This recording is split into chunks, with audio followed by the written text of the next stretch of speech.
Radiant Historia is a retro-style turn-based JRPG originally released on the Nintendo DS all the way back in 2010. It offers a more adult-oriented story with time travel features and a protagonist being able to manipulate alternate timelines, change the past or the present in order to have a better future. An influential story with a very original battle system, it's nowadays considered a big-time classic. So today we are going to look into 10 things you may not know about Radiant Historia.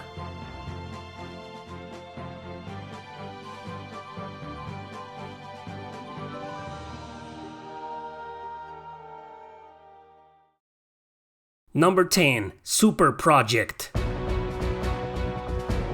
Radiant Historia is the brainchild of two people, Satoshi Takayashiki, its co-director and concept designer, and Hiroshi Konishi, a character and level designer. Both of them had previously worked for Tri-Ace in the action RPG Radiant Historia. It started all the way back in 2005 when Satoshi approached Konishi, who had been the character designer of Radiant Historia. He told him he and another programmer wanted to make their own game.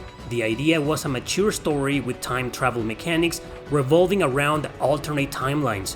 Konishi liked the idea, so they started working together on their own free time. 2 years later, they had all the first major concepts, including the battle system, with no funding, no marketing, and well, basically, no one to push forward the project. Fortunately, Satoshi knew someone from Atlus, and that someone pretty much set up a meeting so they could present their project to the company.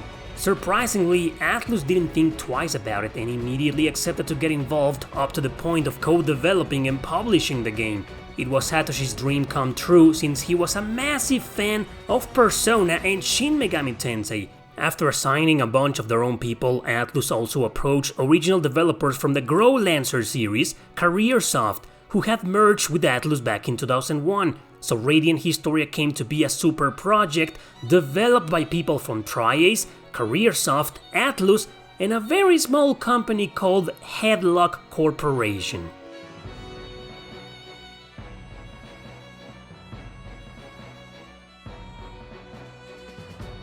Number 9. Who the hell is Headlock Corporation?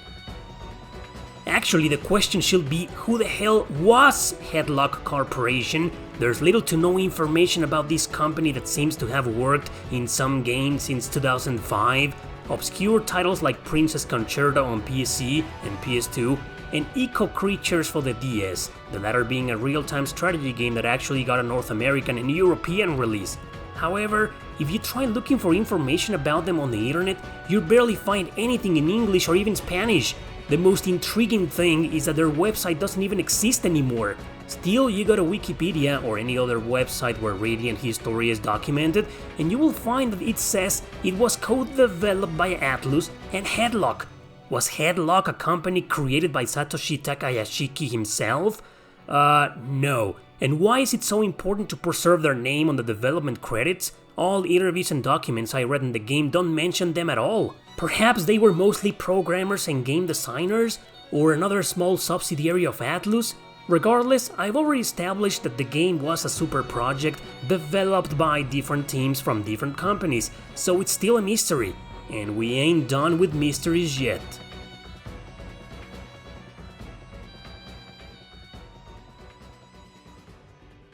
Number 8. Who the hell is Satoshi Takayashiki?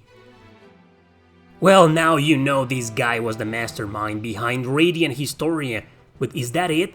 What did he do before and after the game? Well, there's even a more concerning issue with the fact that he worked on Radiant Historia. Everywhere you look, he's presented as the concept designer of Radiant Historia. That's quite the important title, isn't it? A concept designer is basically the one who creates the overall concept of a video game. So why is he not credited in Radiant Historia at all?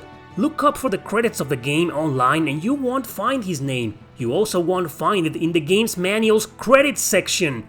According to Moby Games, he was part of the staff in Star Ocean Blue Sphere on the Game Boy Color, Digimon World on the PS1, and was actually the game designer of a Dragon Ball Z game that never came out of Japan. As you can see, there's no mention of Radiant Historia in there, and his latest game seems to be a mobile release called World of Demons. In interviews, however, he claims to have worked in Radiant Historia. I mean, that's where he met the character designer Hiroshi Konishi. right? My guess is he wasn't the only concept designer of Radiant Stories, but rather a part of the staff that worked on the concept design. Funny how a guy that came out of nowhere from being just a small staff member of a few games created the masterpiece that we now know as Radiant Historia. But it's also sad that he hasn't returned to the market with another masterpiece or any other ambitious project on consoles.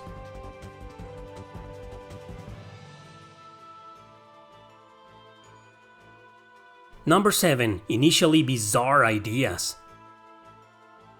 We're done with mysteries, but not with bizarre things you didn't know about this game. Let me tell you what the original bizarre idea was for Radiant Historia. First, Satoshi wanted to make a game where the main character was an immortal guy watching the political drama going on in several different countries. It was then thought that it would need a large cast of characters in order to make the timelines and the time-traveling characteristics work. So Satoshi and Konishi started thinking about an ensemble cast of characters. Stock and Eruka, the two protagonists of the game, were merely supporting characters during this idea. They weren't going to get anything past from having supporting roles in one of the countries. But an even crazier idea, perhaps the craziest of them all, was about the protagonist. It was going to be an ageless sword. That's right, possibly a talking sword. Those who came into its possession will unfold into a grand epic, said Satoshi Takayashiki himself. In other words, Radiant Historia's original idea was to be a story told in multiple arcs with multiple endings through an immortal sword. But someone out there didn't think these were good ideas and decided to stop them.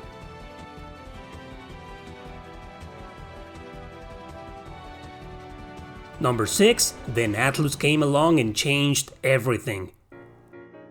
Atlus told our two geniuses that their plot ideas weren't going to work very well, in particular the one with the immortal sword. Fortunately, they made very good points that Satoshi himself greatly appreciated. In fact, he admired the company and their games so much that working on this project with them was truly an inspiring and learning experience for him. Atlus told him that players wouldn't get any emotional ties with the protagonist whatsoever if it was a sword. They felt it needed to be a human character, preferably an adult. Satoshi reconsidered his ideas then and accepted their argument. Atlus also told him that two characters in particular sounded very well developed and intriguing, Stock and Eruka. Satoshi and friends were convinced they were right. Therefore, both of them were decided as the protagonists of the game. One curious trivia though was that at the beginning, Stock was gonna be a much more somber character, pretty much an assassin, and Rainy and Marco, his loyal subordinates that we all got to know and love, were going to be merely NPCs, soldiers that will die early and add nothing to the story. Once again, Atlus convinced Satoshi that if Stock's companions were full-fledged characters, players will invest emotional ties with them more. So in the end, Atlus talked Satoshi out of his crazy ideas and decided to assign a new script writer, Joe Haduki. He was the mastermind writer of every single Grow Lancer game from 1 through 6 and also the leader of the script of Shin Megami Tensei Devil Survivor. And that's how we got the amazing story in Radiant Historia.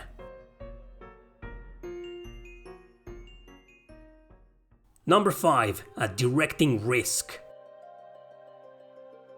When Atlus got control over the project, director Mitsuru Hirata was hired to direct the game. Hirata had previously worked as a programmer and planner in Shin Megami Tensei Nocturne and the first Raiden Kusunoha game. In Strange Journey, he worked on the planning and the direction support, so this was going to be his first video game as a director. By all means, it was also taking him out of his comfort zone, as he had been accustomed to work on the darkness that surrounded the S&T lore. Directing a medieval fantasy turn-based RPG was a challenge. Still, Atlus took a risk, considering the game itself was slightly different from their usual work, despite having developed Cardia, the Word of Fate on the PS1, with similar medieval fantasy characteristics. Well, Hirata did an amazing job and the game was a commercial success in Japan and North America. Unlike Satoshi that barely did anything relevant after this game, Hirata will go on to succeed in his career, but not that much. He worked on the script with others in Devil Survivor 2, became a planning support in Shin Megami Tensei 4, and finally a director and designer of Tokyo Mirage Sessions. Besides returning to direct the Radiant Historia remake on the 3DS, he hasn't done anything relevant so far.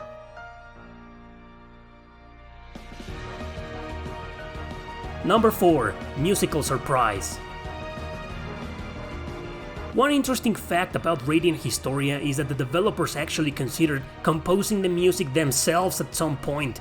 They had the knowledge but not the talent, and they knew that. Previous Atlus composers were either busy with other projects or they just weren't the right people for a game like Radiant Historia. According to director Mitsuru Hirata, one random guy from the staff suggested legendary composer Yoko Shimomura. They laughed, but still considered it. They laughed because such a musical icon will definitely reject their proposal. They reached out to her anyway by sending her an email that she actually thought was a joke, a prank. Something, however, made her so curious about it that she replied back. Upon accepting to work on the music, Satoshi and friends were overjoyed. Immediately they started crafting ideas for the music, the battle theme being one of the very first musical pieces to be composed. The soundtrack turned out to be massive, with most themes being quite long. When Hirata and Shimomura realized this, they asked management to expand the cartridge size. This was a game that was going to be released on the Nintendo DS, so the natural limitations of it were 512 megabytes of space. Well, they almost doubled that to 1 gigabyte, so they managed to implement Shimomura's complete work into a small cartridge, because she was already planning on cutting her songs to half. Well, thank goodness Radiant Historia's soundtrack alone pushed the hardware limits of the Nintendo DS. Number 3. Convoluted character design. As I mentioned earlier, Stock, Rainy, and Marco went through different changes before developing the game, but what about the others? Satoshi let Konishi's imagination run wild for this one. He told him a basic idea for each character and let him come up with the rest. For example, Eruka was a princess, but she was also a revolutionaire, so her design was the most complicated of them all. Konishi didn't know if he wanted her to be the classic beautiful young girl with long hair and a long dress. Still, it went from there to various changes in her clothing, and finally her hairstyle. It was then decided that she was going to have short hair, as Satoshi felt there were barely any female heroines in JRPGs with short hair.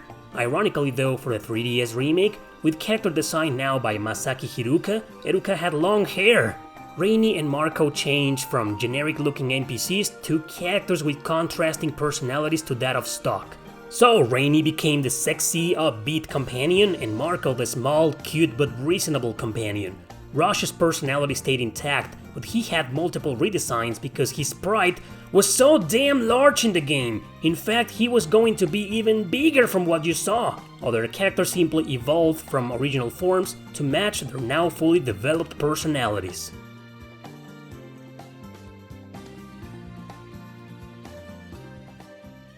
Number 2. PS Vita Remake.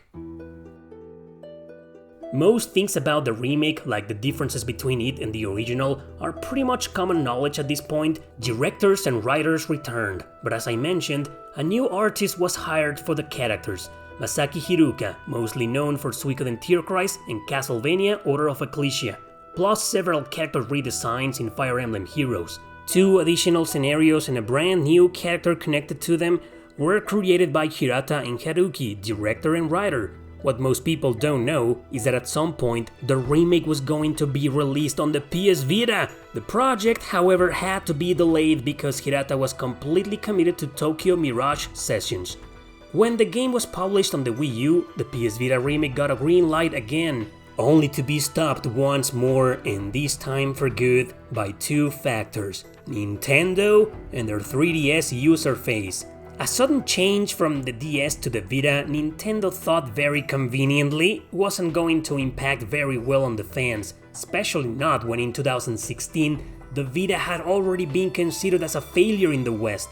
Besides, the Nintendo 3DS user phase was larger in size now than the Vita, and because of the brand new features of the game and the massive soundtrack that I mentioned, it will be simpler to develop the remake for it. So therefore, Atlus opted for the 3DS and scratched the Vita version forever. Another tragic event in the PS Vita history.